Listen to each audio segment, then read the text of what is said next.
हनुमान बहुत शक्तिशाली है, लेकिन उनका पूजन इसलिए है कि वो विनम्र बहुत है। जब लक्ष्मण को मूर्छा आई और भगवान ने सोचा कि मेरा ये सबसे बड़ा संकट कौन हर सकता है। देखो, भगवान सबके संकट हरते हैं। भगवान के जीवन पे संकट आया तो उन्होंने किसको पुकारा?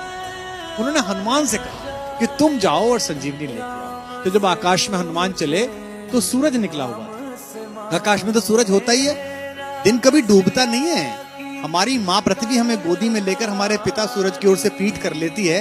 माँ को दोष दे नहीं सकते तो पिता को दोष देते हैं कि दिन डूब गया है। दिन कभी डूबता नहीं है, दिन तो निकला रहता है। सूर्य कभी अस्त नहीं होता। कैलाश भैया ने गाया, क्या कभी अंबर में। तो बेटा, सूरज कभी डूबता नहीं है। तो सूरज आकाश में मिला, और अगर सूरज इधर निकल जाता जहां लक्ष्मण लेटे हुए थे तो भगवान के जीवन का सबसे बड़ा संकट आ जाता। उनका भुजा जैसा भाई, जिसे वो अपनी भुजा कहते हैं दाहिनी, वो पृथ्वी छोड़ जाता। भगवान सहन न कर पाते, तो इतना बड़ा काम करने गए। और कितने ताकतवर थे, पंच तत्वों में से एक पवन के बेटे हैं। सूरज से मिले तो उन्होंने कितनी विनम्रता से बात की। रवि भाई सूरज से बोले, हे सूरज, इतना याद रहे संकट एक सूरज वंश पे है। ये नहीं कहा कि मैं तुम्हारे लिए प्रार्थना कर रहा हूं, तुम्हारा ही खानदान है ना, सूर्यवंशी राम का भाई परेशान है, तुम भी सूर्य हो, तो आप ही के खानदान का काम करने जा रहा हूं। विनम्रता देखना, आप कितने पोलाइट हैं, है ना।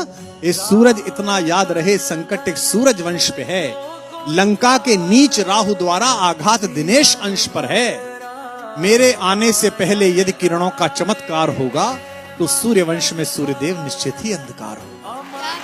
कितना प्यार से बोल रहे हैं, देखो आप।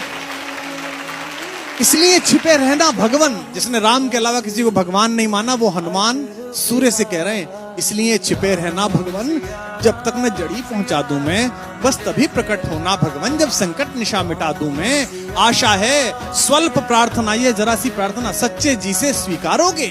आतुर की अर्थ अवस्था को होकर करुणार्थ निहारोगे। 8 लाइन की विनती के बाद धीमे से अपना विजिटिंग कार्ड दिया सूरज को। शक्ति पाना, यश पाना, लेकिन विनम्र रहना। आशा है स्वल्प प्रार्थना ये सच्चे जी से स्वीकारोगे। आतुर की आर्त अवस्था को होकर करुणार्थ निहारोगे। अन्यथा क्षमा करना दिनकर, अंजनी तने से पाला है। बचपन से जान रहे हो तुम हनुमत कितना मतवाला है। अन्यथा क्षमा करना दिनकर, अंजनी तने से पाला है। बचपन से जान रहे हो तुम हनुमत कितना मतवाला है। और धमकी भी कैसी दी।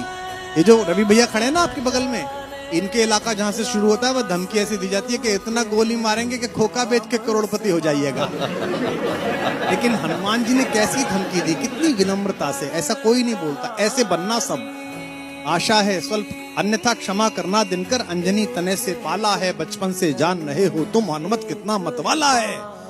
मुख में तुमको धर रखने का फिर वही क्रूर साधन होगा। बंदी मोचन तब होगा जब लक्ष्मण का दुख मोचन होगा।